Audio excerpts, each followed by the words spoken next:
Hello guys, कसे तुम्ही माझ्या नवीन पुन्हा व्लॉगमध्ये स्वागत आहे ना. आता तुम्ही विचार करत असाल चाललंय कुठं सकाळ सकाळ.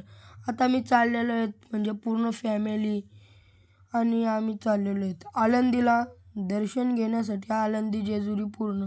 आणि बघू शकता तुम्ही आमच्या बशीतली किती जण आहेत. अजून आलेली नाही, फक्त एवढी जण मागं आहे. ती एक आमची बस आहे आणि जिजा आम्ही जाणार आहोत ती आमची बस श्री स्वामी समर्थ. बघू शकता आता आम्ही निघलेलो आहे पूर्ण आणि इथं भजन चालू आहे बघू शकता.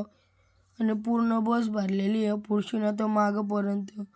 आता तुम्हाला नॅशनल हायवेचा व्ह्यू दाखवतो, बघू शकता कसल्या गाड्या डेंजर चालल्या आहेत. आता आम्ही पोचलो आहोत लोणावल्यामध्ये. लोणावल्याची व्ह्यू कसला भारी आहे तर तुम्ही बघाच, फक्त एकच नंबरमध्ये व्ह्यू येतो.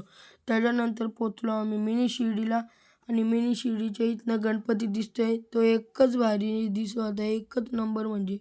त्याच्यानंतर पोचलो लगे मिनी शिर्डीला. तुम्ही बघू शकता बस पार्किंगला लावलेली आहे आणि मंदिर इथनं समोरशी दिसत आहे डायरेक्ट एकच नंबरमध्ये. आता डायरेक्ट जातो दर्शन घेण्यासाठी आणि मग तुम्हाला डायरेक्ट भेटतो.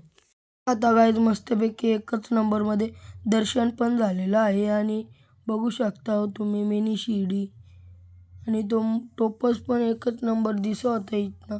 त्याच्यानंतर लगेच पोचलो आम्ही भंडारा डोंगरावर. बघू शकता आमच्या दोन्ही बशी तिकडे लावलेल्या आहेत आणि आमची सगळी पूर्ण फॅमिली आणि पूर्ण गावातली चालत येत आहे तिकडे. तुम्ही बघा आता तुम्हाला डायरेक्ट नंतर भेटतो दर्शन झाल्यावर. त्याच्याच नंतर आम्ही पोचलेलो आहे भंडारा डोंगराच्या टोकावरती. बघू शकता तुम्ही कसला भारी व्ह्यू येत आहे इथनं. जेवढी आपली लांब नजर जाईल ना तेवढाच भारी व्ह्यू येते. मोबाईलमध्ये नाही एवढा भारी दिसणार जेवढा डोळ्यानं भारी दिसतंय. आणि त्याच्यात नंतर पोचलेलो आहेत आम्ही देऊला. बघू शकता तुम्ही देऊला पोचल्यानंतर पूर्ण फॅमिली बाहेर निघलेली आहे, आता दर्शन घेण्यासाठी गेलेली आहे. आणि इथे आता आम्ही मेन दरवाजाकडे आलेलो आहे देऊच्या आणि इथनं आम्ही घेतो दर्शन आणि तुम्हाला नंतर डायरेक्ट भेटतो मी. आता मी पोचलेलो तुकाराम महाराजांच्या जुन्या घराकडे आणि दर्शन पण घेतलेलं आहे. जर तुम्हाला याचा पुढचा पार्ट बघायचा असेल तर लाईक शेअर सबस्क्राईब नक्की करा.